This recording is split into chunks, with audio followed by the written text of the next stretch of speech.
伊拉克男孩好奇地举起手中的 AK， 美国狙击手内心纠结万分。No, no, no, no, no, don't do that.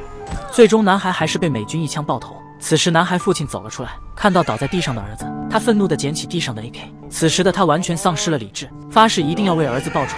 但下一秒，美军连开2枪，结束了他的生命。接着，男孩爷爷又走了出来，看到儿子和孙子都倒在血泊中，他也控制不住情绪，捡起地上的枪就要为他们报仇。可还没等爷爷举起枪，就被当场击毙。就这样，祖孙3代被美军全部杀死。美军士兵愧疚地瘫坐在地，他像是受害者一般，而旁边的队友却一脸淡定，因为这种事情已经见怪不怪。随后，在一次任务中，美军在瞄准镜中发现了一个平民女孩，她面带友好地冲着美国大兵挥手。大兵见女孩如此友好，他慢慢地放下了防备，随即举起了右手做出回应。夕阳的照射下，这一幕如此和谐。但下一秒，女孩突然躲到墙后，身后出现了一名手持 AK 的壮汉。随着一阵疯狂扫射，差点让大兵领了盒饭。紧接着他没有再迟疑，等到壮汉再次出现时，大兵果断一枪将其爆头。看着死去的父亲，女孩走了出来，但她的眼神却露出可怕的目光，随即转身离开。这是大兵第一次开枪杀人，紧张的他浑身已经湿透，战友们都夸他非常英勇，但大兵却强颜欢笑。这一幕是美军入侵伊拉克真实发生的事件。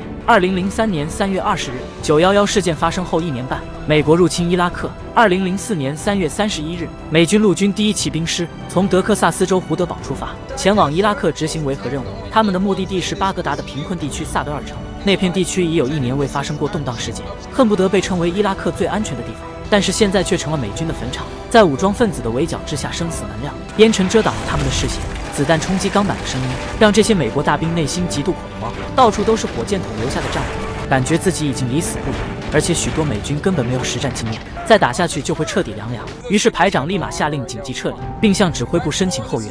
可是，在上级眼里，对付这些普通的持枪居民根本不需要多余的兵力。然而现实却打了美军的脸，先锋队抵御不住武装分子猛烈攻势，情急之下，排长只能带着所有人闯进旁边的居民楼。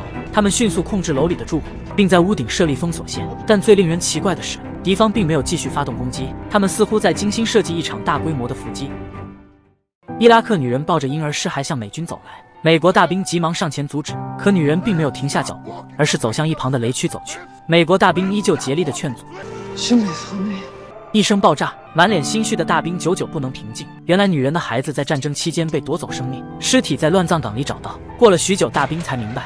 随后他们接到命令，要去战区营救被困的第9小分队，怎知半路就遇到了埋伏，救援部队反而成了需要救援的队伍。中尉只好亲自带兵先行出发，营长带领救援2队，他们15分钟后便能赶到。可就在这时，前方的悍马车被武装分子爆破燃烧，伊拉克人举枪欢呼。本来是给支援部队指引方位的悍马车，炸成了一堆废铁。前来救援的部队也陷入了伊拉克武装分子的埋伏圈。这时，一辆大巴车突然拦住去了，而他们的车差点就撞了上去。美军以为是敌人故意设下的路障，然而在观察后，没有发现半点敌人的踪迹。面对被堵住的去路，有队员提议他们可以从左边绕过去，但是从这里走则需要多走2公里。戏剧性的是，中尉在向基地请示时，电话那头的上级由于经验不足，觉得前方肯定有埋伏，并没有选择让坦克炮轰开路。中尉只能带领队伍绕路前往目的地。然而当他们的队伍刚刚离开，躲在周围的大批武装分子就窜了出来，开着大巴车堵住一行人的退路，并且用燃烧瓶烧毁了大巴。这是他们一直在贯彻的围点打援战术，先不消灭他们，而是用他们吸引更多的美军前来增援，这样便能进行逐个击破。果不其然，中尉呼叫救援，安排2队立刻赶来，而他们的任务只需要沿着救援1队走过的方向前进即可。但2队半路也遭到了武装分子疯狂射击，如果不是悍马的甲板做掩体，他们早已归西。裸露在车外的机枪手身上被打出了火花，幸亏中校及时把身上的手雷扔出窗外，不然这一车的人都得去见阎王。面对武装分子的枪林弹雨，他们只有硬拼，被打中没死就接着露头继续打。但是他们并没有那么好的运气，驾驶员已经倒在了方向盘上，机枪手再也不会爬起来。救援2队最末尾的车还装着20多名大兵，听到前面的交火声，已经变得紧张不已。领头车被陷在原地，进退两难。中校下令后面的车放弃当前路线，可是在这狭窄的民防路道之间，想撤退谈何容易。这是2004年美国入侵伊拉克真实的一幕。美军营救小队刚刚脱离密集的交战区，前方又迎来了武装分子的袭击，他们扛着 RPG 就冲了出来。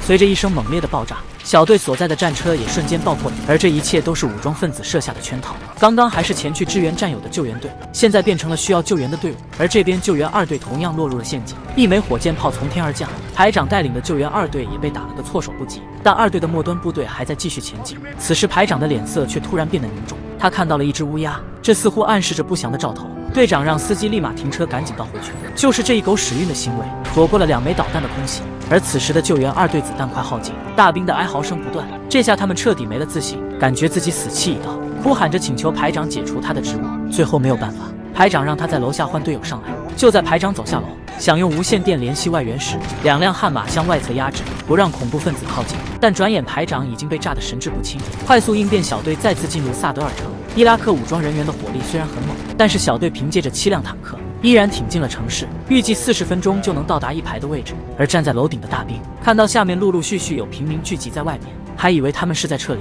但是看到有武装分子站在平民身后，排长意识到不对劲，立马和队员跑下楼。原来武装分子在利用平民和小孩做肉盾，经过一段时间的谈判，他们还是被无情射杀。